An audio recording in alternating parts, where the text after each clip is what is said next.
The town of Briar Hollow seemed like any other small, rural community.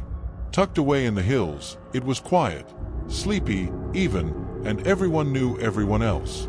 The locals were friendly enough, their weathered faces etched with years of hard labor. It was the kind of place where strangers were met with cautious curiosity, and the bustling energy of city life felt miles away.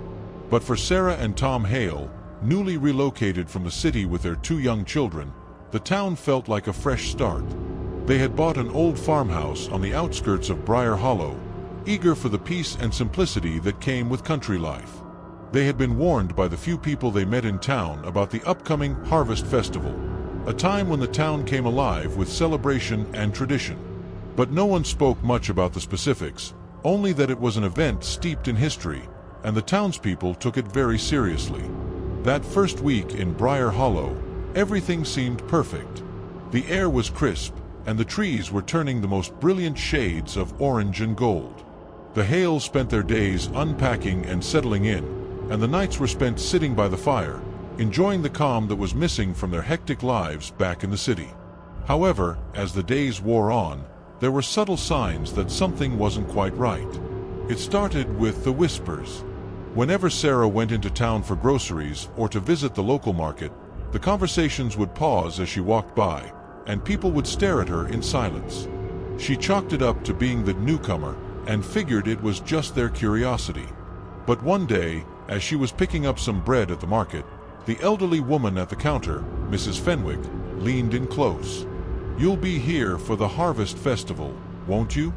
Mrs. Fenwick asked, her voice low, her eyes shifting nervously around the room. Sarah smiled politely, unsure of what to say. "I suppose we'll be attending. Is it a big event?" Mrs. Fenwick's face tightened, and she quickly looked away, as if ashamed of something. "Just make sure you stay with your family. Stay close and don't stray." Her warning hung in the air long after Sarah had left the market, her stomach gnawing with unease. A few days later, the atmosphere in the town began to change. The streets were lined with autumn decorations, crimson leaves, pumpkins, and strange-looking figures made of twigs and burlap, resembling scarecrows, but twisted in ways that made Sarah's skin prickle. Even the air felt thicker somehow, heavier, as if the entire town was holding its breath. When the night of the Harvest Festival finally arrived, the Hales were invited to join the town square, where the majority of the townspeople had gathered around a large, stone well at the center of town. Torches flickered in the darkness, casting eerie shadows across the crowd, and an unsettling quiet fell over the square. Sarah felt the hairs on the back of her neck stand up as she clutched her daughter, Emily, close to her side. Tom looked equally uncomfortable, but he kept his thoughts to himself. The mayor, a tall man named Roger Fields, stood before the crowd and raised his arms. His voice boomed across the square, his words filled with fervor. "Tonight, we honor the harvest and the soil that provides for us all. We give thanks to the land that sustains us and to the ancient traditions that keep Briar Hollow safe." The townspeople nodded, murmuring in agreement. Sarah noticed the solemn expressions on their faces, as if they were participating in something sacred, something that meant far more than a mere harvest. "And so," the mayor continued, "we make the necessary offering. To ensure that next year's harvest is bountiful, and the town remains prosperous, we give thanks in the only way we know." Sarah's stomach twisted. Something was wrong, something unspoken, but she couldn't put her finger on it. Without warning, the crowd parted, and Sarah's eyes widened when she saw what stood in the center of the square. It was a large wooden platform, and upon it, shackled by iron chains, was a man, struggling, his face pale with terror. His eyes were wide, wild with fear, as he screamed for help, but his cries were drowned out by the sound of the crowd chanting in unison. "Bring forth the offering," Mayor Fields called. And then, as if on cue, the townspeople began to move. Some approached the platform, their faces blank, while others, with eerie precision, began to bind the man further to the altar. Sarah's heart pounded as she grabbed Tom's arm. "Tom, what's happening? What are they doing?" she whispered. but her husband was as frozen as she was.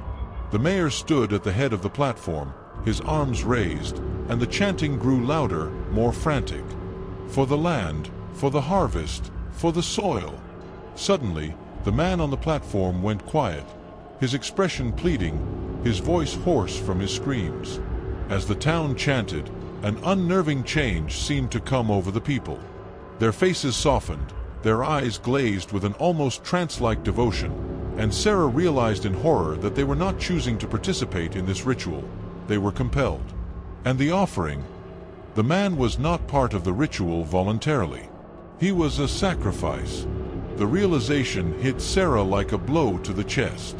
Her hand trembled as she held Emily close, but the sight in front of her was already too much. The townspeople were moving closer to the platform now, some with knives, others with strange tools that gleamed in the torchlight.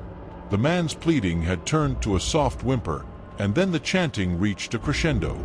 Sarah's mind raced. The sacrifice, it wasn't just symbolic. It was real.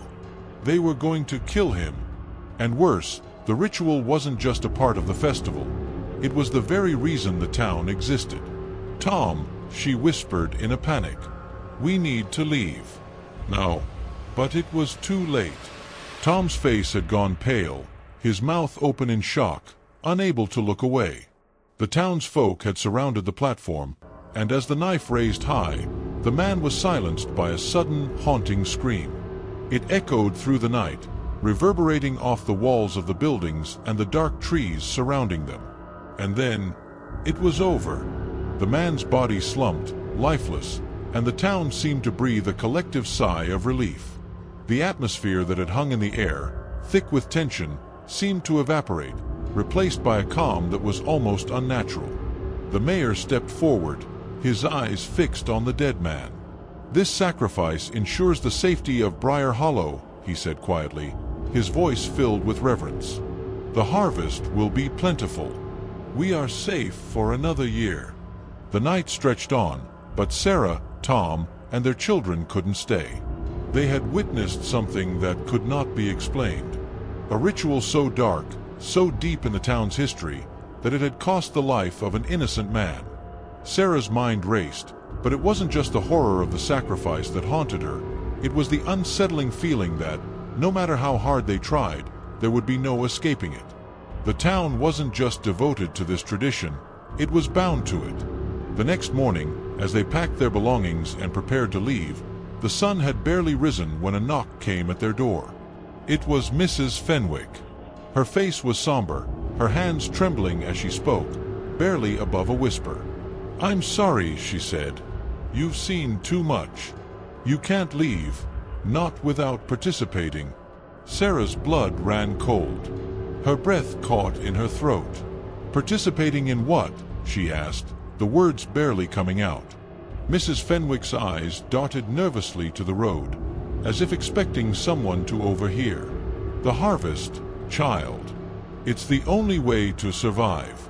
If you don't, you'll be the offering next year." Sarah's heart raced. "What are you saying?" "The town needs its sacrifices. For the crops, for the land, for the harvest. Without them, the soil dies. Without them, Briar Hollow ceases to exist." That night, Sarah, Tom, and their children faced a terrifying choice. They could leave the town, defying the tradition, but they would never make it out. Or they could take part in the next ritual, continuing the cycle, ensuring their survival at the cost of someone else's life. They sat in their home that night, the choice weighing on them like a crushing stone. The wind howled outside, and as the full moon rose high over the town of Briar Hollow, the chill of inevitability settled over them. They knew there was no escaping it. They were already part of the town. They always had been. And next fall, someone else would take their place.